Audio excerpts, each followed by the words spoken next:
자, 그래서 3차 방정식 문제를 하나 볼게. 3차 방정식 보면은 일단은 3차 방정식이 하나 나와 있어요. 그래서 거기에 두 허근을 알파 베타라고 한다라고 문제 나와 있는데, 일단 우리가 3차 방정식을 푸는 방법은 이제 우리가 그 근해 공식 같은 걸 우리가 알고 있지 않으니 당연히 인수분해를 제일 먼저 해야 된다라고 우리가 알고 있어. 그래서 인수분해를 한번 해보면 x 세제곱 더하기 x 제곱 마이너스 x 더하기 2라고 하는 이 부분을 이 조리법을 이용을 해서 인수분해를 해주는 것이 일단 가장 제일 먼저 떠오르는 방법이 되겠지. 그래서 1을 넣었을 때는 1, 1, 마이너스 1, 2 이런 식으로 돼가지고 조리법 되지 않으니 2로 되지 않을까? 라는 식으로 일단 생각을 하면서 문제를 풀어봐야 돼요. 그러면은 마이너스 2를 대입을 하면 마이너스 8 더하기 4 그리고 마이너스 2를 또 대입을 해주면 더하기 2 더하기 해서 얘가 0이 된다라는 것을 우리가 지금 확인을 할 수가 있으니까, 그래서 지금 마이너스 2로 인수분해가 될 것이다 를 생각을 해주면 되지. 그래서 결국 1, 1, 마이너스 1, 2 이런 식으로 조리법을 사용을 하면서 문제를 풀어나가면 된다는 얘기를 하는 거예요. 그래서 내려오고 곱하고 또 마이너스 1 곱해주고 그리고 내려와서 1 그리고 마이너스 2 곱해서 0 이런 모양으로 이제 우리가 인수분해를 해주게 되면 결국 이 인수분해 자체가 x 더하기 2에 그리고 여기 있는 제가 몫이 돼서 x제곱 마이너스 x 더하기 1은 0이다. 이런 식으로 인수분해 된다는 것까지를 우리가 가장 쉽게 인수분해 할 수가 있어. 자, 그럼 여기서 3차 방정식이라고 하는 것은 x는 마이너스 2다라고 하는 것을 일단 근으로 하나 가질 것이고, 여기에서 두 개의 허근이 알파 또는 베타 이런 식으로 나오게 된다는 얘기를 하는 거지. 그쵸? 자, 그래서 여기에서 나온 이 두 허근을 알파 베타라고 한다라고 문제 나와 있는 거야. 근데 얘들아, 이제 여기까지는 사실 너무 쉬운 거야. 너무 쉬운 거고, 우리가 여기 있는 이 방정식을 보면서 생각을 해야 될 게 얘를 보는 순간 뭔가 곱하고 싶다는 생각이 들어야 돼. 그래서 요거에 대해서 우리가 조금만 정리를 해봅시다. 그래서 x제곱 마이너스 x 더하기 1은 0이다 라고 하는 요 방정식을 보면서 여기다가 무엇을 곱하고 싶은 생각이 들어야 되냐면, 이제 우리가 x 더하기 1을 저 식에다가 곱하게 되면 이게 우리가 옛날에 배웠었던 곱셈 공식으로 x 세제곱 더하기 1은 0이다 이런 모양으로 이제 전개가 된다는 걸 알고 있잖아. 그죠? 그래서 이런 모양의 식을 보면서 x 더하기를 곱하고 싶다는 생각이 들게끔 우리가 습관이 돼 있어야 돼. 알겠지? 그래서 그렇게 되면은 여기서 우리는 알파랑 베타라고 하는 것은 여기에 근이니까 어쨌든 요 전체 식에다도 대입을 할 수 있어서 알파 세제곱은 마이너스 1이고 그리고 베타 세제곱도 마이너스 1이구나 라고 하는 이런 식으로 우리가 이 방정식에 대해서 정리를 해줄 수 있다는 얘기를 하는 거야. 그래서 우리가 대부분 요거를 이용을 해가지고 문제가 풀리게 되거든. 그래서 요 내용을 반드시 요거를 보자마자 떠올릴 수 있도록 우리가 지금 연결이 돼 있어야 된다는 얘기를 하는 거지. 그래서 이런 종류의 방정식들이 되게 많잖아. 뭐 번외로 예를 들어서 x제곱 더하기 2x 더하기 4는 0이다. 이런 방정식을 만약에 너네들이 만났어. 그러면은 어떤 생각이 들어야 되니? 하면 당연히 여기에서 우리가 x-2를 곱하고 싶다는 생각이 들어야 돼. 그러면 x-2를 이렇게 곱해주게 되면 어떤 일이 발생을 하느냐?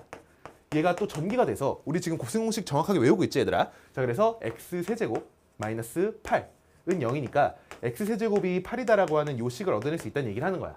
그래서 이런 종류의 방정식들을 보면서는 우리가 계속 뭔가를 곱하고 싶다는 생각이 들어야지. 뭐 하나만 더 예를 들어볼까? 뭐 예를 들어서 x제곱 더하기 3x 더하기 9는 0이다 라는 이런 식이 있으면은 당연히 우리는 x-3을 곱하고 싶다는 생각이 들어야 됩니다. 그래서 결국에서 x세제곱은 27이다라고 하는 요 결론을 또 얻어낼 수 있어야 한다는 얘기를 하는 거지. 그래서 요거를 이제 우리가 지금 잘 합숙을 해놔야 되고, 어쨌든 요 문제는 이거를 이용을 해서 문제를 푸는 거죠. 그래서 이거를 이용을 해서 좀 식을 정리를 해보면 이제 우리가 알파의 n제곱 더하기 베타의 n제곱이 마이너스 1이 언제 되는지를 우리가 찾아야 돼. 그럼 일단 우리가 알고 있는 거, 자 여기에서 x제곱 빼기 x 더하기 1은 0이라고 하는 2차 방정식의 두 근이 알파랑 베타니까 우리가 알고 있는 것이 알파 더하기 베타는 1이다라는 것을 알고 있고, 또 알파 베타가 1이다라는 것까지 우리가 근과 계수의 관계를 이용해서 알고 있는 거지. 이 상태에서 지금 우리가 알파 제곱 더하기 베타 제곱은 그냥 곱셈 공식을 이용해서 구하는 거야. 알파 더하기 베타의 제곱 마이너스 2알파 베타 계산해주면, 그럼 얘는 이제 1에서 이제 2를 빼는 거니까 마이너스 1이 되는구나. 우리가 구하려고 하는 n이 대충 2면 되겠구나 라는 식으로 생각을 할 수 있겠죠. 뭐 두 자릿수를 찾아야겠지만. 그럼 알파 세제곱 더하기 베타 세제곱은 이것도 우리가 지금 계산을 해줘야죠. 곱셈 공식을 이용을 해서 알파 더하기 베타의 세제곱에서 마이너스 3 알파 베타의 알파 더하기 베타 이렇게 지금 우리가 계산을 해주면 얘도 1에서 3을 빼게 되는 거니까 마이너스 2다. 이런 모양으로 될 수 있는 건데, 자 그럼 여기서부터는 어떻게 한다고? 우리가 알파 세제곱이랑 베타 세제곱이 마이너스 1이라는 걸 알고 있기 때문에 여기서 우리가 지금 알파의 자 해볼게요. 4제곱 더하기 베타의 4제곱부터는 계산을 하는 것이 아니라 이쪽에 있는 알파 더하기 베타가 1이라고 하는 이 부분에서 이제 마이너스 1씩 곱해서 그러면은 알파 세제곱 마이너스 1 곱해주면 베타 세제곱 마이너스 1 곱해주면 그럼 결국 알파 곱하기 알파 세제곱에다가 베타 곱하기 베타 세제곱 이런 모양으로 쓸 수가 있기 때문에 마이너스 알파 마이너스 베타가 돼서 여기다가 마이너스 1을 곱한 즉 마이너스 1이 여기서도 나오게 된다는 얘기를 하는 거야.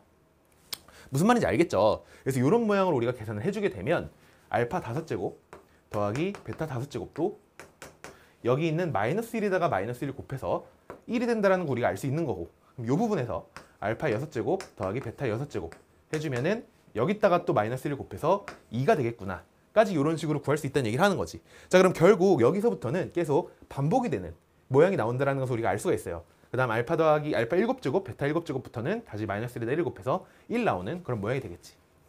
그래서 결국 어떻게 되느냐, 이쪽에 있는 n이 2일 때랑 이쪽에 있는 n이 4일 때 이런 모양으로 우리가 지금 정리가 된다는 얘기를 하는 거야 얘들아. 그치? 자 그럼 그 중에서 두 자리 자연수 n의 개수를 찾아주면 됩니다.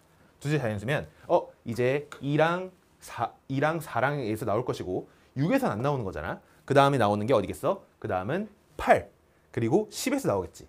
그래서 우리가 원하는 거는 2, 4, 8, 10 이런 식으로 여기에서 플러스 6이 되는 것들이랑 여기서 플러스 6이 되는 것들 그럼 그 다음은 8에다가 또 6을 더해서 이제 그 다음 나오게 되는 n의 값이 이제 6 더하면 14가 되겠죠. 그 다음 뭐 16이 될 거고 그래서 이런 식으로 우리가 지금 찾아 나갈 수가 있다는 얘기를 하는 거지. 그치 얘들아? 그래서 결국 우리가 구하려고 하는 것은 뭐야? 6으로 나눈 나머지가 2랑 4인 것을 찾아주면 된다는 얘기를 하는 거예요. 무슨 말인지 이해되지 얘들아? 그래서 이렇게 해가지고 구해주면 되는 것이 이 문제의 풀이가 된다. 그러면은 6으로 나눈 나머지가 2랑 4인 것들 두 자리 자연수 개수를 찾아주면 됩니다. 알겠지? 그 개수 찾는 거는 이제 너네들이 해봅시다.